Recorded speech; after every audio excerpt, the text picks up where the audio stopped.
Hello hi friends, welcome back to my channel Swapna cooking vlog. ఈరోజు మనం chicken pakodi తయారు చేసుకుందాం. ఈ చికెన్ పకోడీ చాలా క్రిస్పీగా, లోపల జ్యూసీగా చాలా బాగుంటుంది. ఒక్కసారి ట్రై చేయండి. ముందుగా ఒక బౌల్ తీసుకొని అందులో మనం కడిగి పెట్టుకున్నటువంటి చికెన్ని వేసుకోవాలి.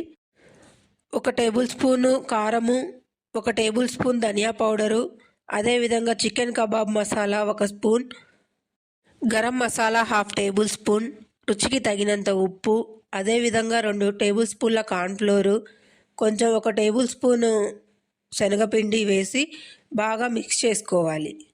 ఇలా మిక్స్ చేయడం వల్ల ఈ స్పైసెస్ మొత్తము చికెన్ పీసెస్కి బాగా పడుతుంది. అదేవిధంగా 1 టేబుల్ స్పూన్ అల్లం వెల్లుల్లి పేస్టు, అదేవిధంగా 4 నుంచి 5 పచ్చిమిర్చి వేసి మంచిగా మిక్స్ చేసుకోవాలి. ఈ పచ్చిమిర్చి వేయడం వల్ల ఆయిల్లో డీప్ ఫ్రై అయినప్పుడు ఆ మిర్చి తినడానికి చాలా టేస్టీగా ఉంటుంది. సో మనం మ్యారినేట్ చేసుకునేటప్పుడే మిర్చి వేసుకున్నాము అంటే ఆ టేస్ట్ అనేది చాలా బాగుంటుంది. ఈ పకోడీని మనము అప్పటికప్పుడైనా వేసుకోవచ్చు. లేదు అంటే మనకి టైం ఉంది అనుకుంటే మార్నింగ్ తెచ్చేసి మొత్తం మ్యారినేట్ చేసి పెట్టుకొని ఈవినింగ్ వేసుకున్నామంటే ఆ పీసెస్కి ఆ స్పైసెస్ అన్నీ బాగా పట్టి చాలా టేస్టీగా ఉంటుంది.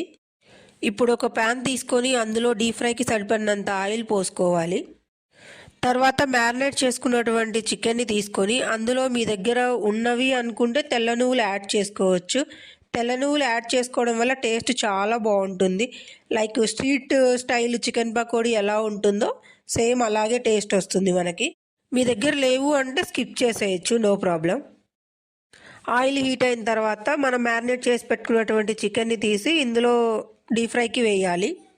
ఆయిల్ బాగా హీట్గా ఉన్నప్పుడు మాత్రమే మ్యారినేట్ చేసుకున్నటువంటి చికెన్ని అందులో వేయాలి.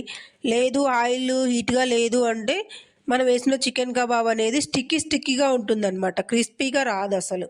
చూసారా, ఇప్పుడు మనం వేయించినటువంటి చికెన్ పకోడీ ఎంత క్రిస్పీగా, ఎంత రెడ్గా వచ్చిందో.